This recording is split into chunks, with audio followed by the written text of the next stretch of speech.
British साम्राज्य ने हमारे देश को कितनी बुरी तरह से लूटा, जिसकी वजह से आज 70 साल बाद भी हमारी जीडीपी विश्व के अंदर 3 या 4% है। जबकि एक समय था जब मैंने कहीं पढ़ा था 62% जीडीपी हुआ करती थी।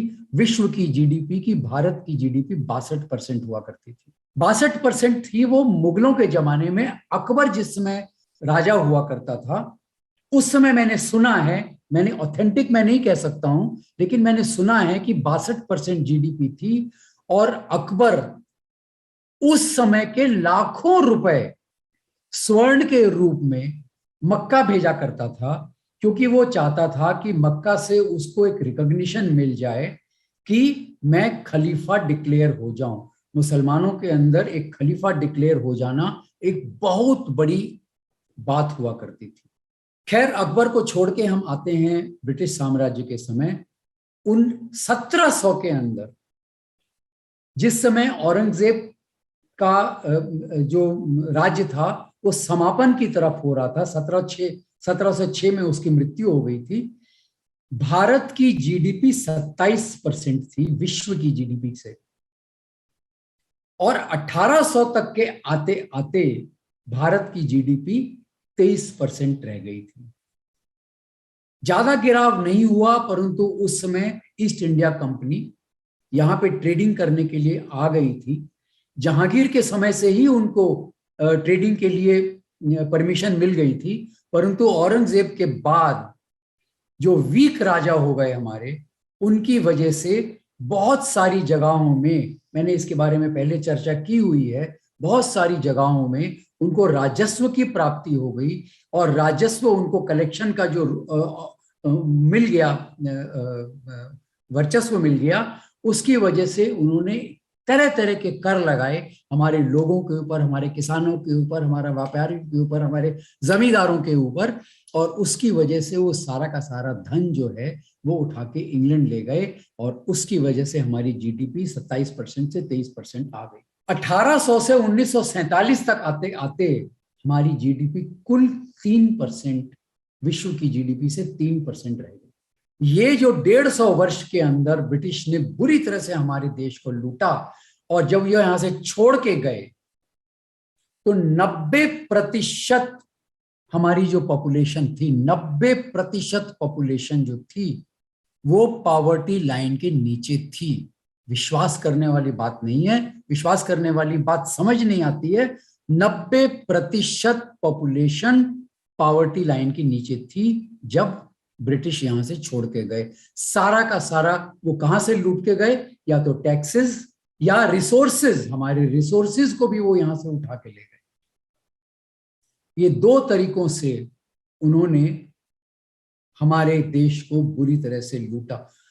टेक्सटाइल के बारे में सबको मालूम है कि हमारा देश उस जमाने में लीडिंग टेक्सटाइल एक्सपोर्टर हुआ करता था।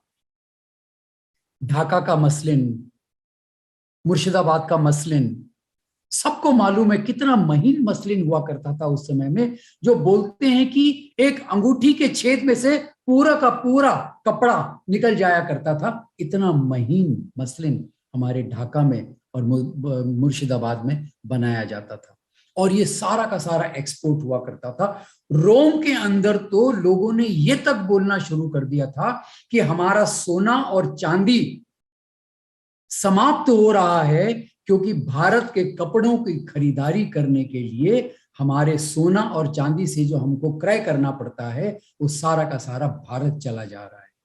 कपड़े का जो हमारा व्यापार था वो बहुत बहुत बहुत अधिक व्यापार हुआ करता था। दूसरा हमारा व्यापार होता था स्टील का।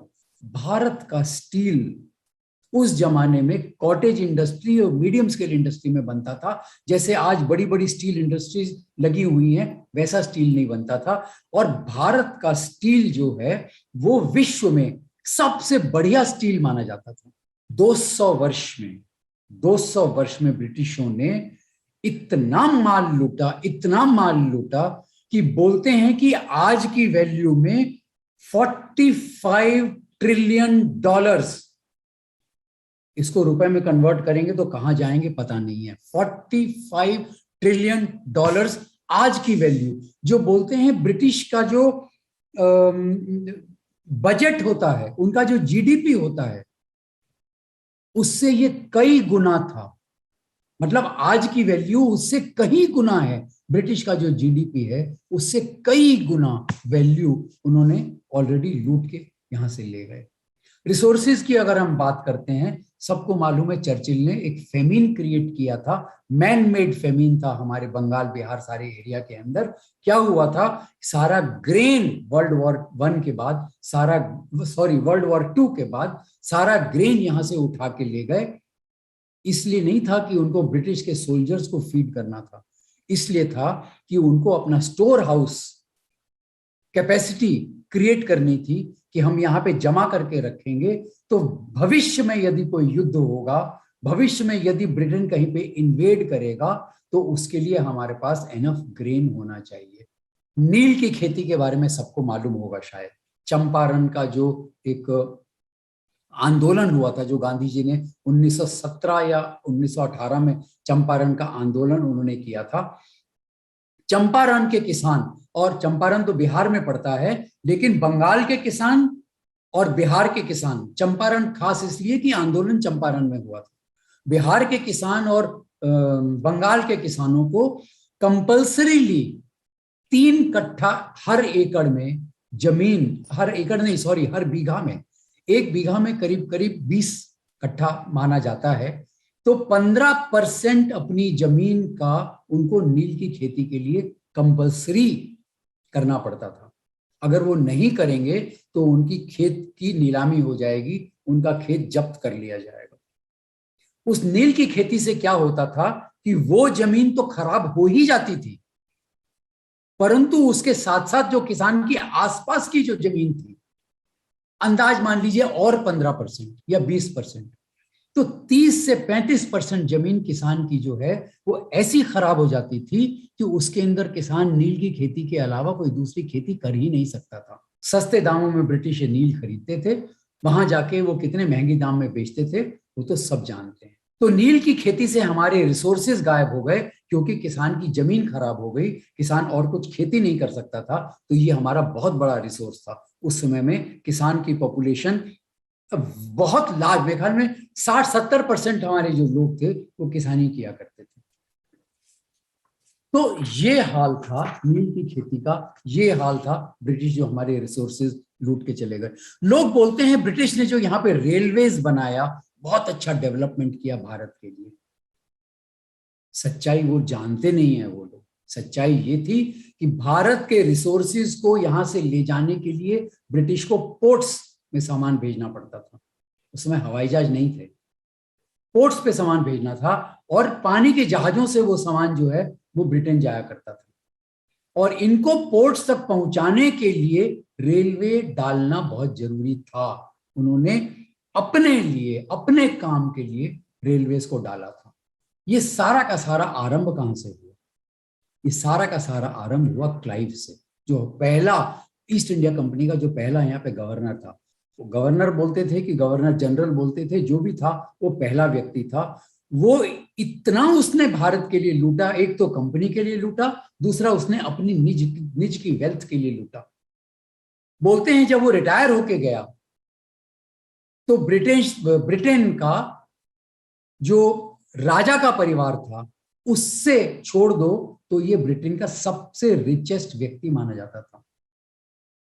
उसके बाद हेस्टिंग्स, फिर कॉर्नवालिस, फिर फलाना, फिर ढिकाना, जितने भी लोग आए सब ने भारत को अपने अपने हिसाब से निज स्वार्थ के लिए लूटा और लूटते चले गए। और ये कारण था हमारा जीडीपी। उसके बाद तो यूपीए के बारे में 10 वर्षों में उन्होंने क्या क्या किया ये सबको मालूम है। आप बोलिए वहीं पे उन्होंने लूटा, बोलिए उन्होंने वहीं पे लूटा। 2G 3G coal mines allotment, Commonwealth Games, और पता नहीं क्या क्या उन्होंने कहां कहां क्या क्या लूटा। और उसके अंदर सारा का सारा ये था, जो नजराना 10 जनपद पर नजराना पहुंचा दीजिए, आप जो चाहेंगे आपको मिलेगा।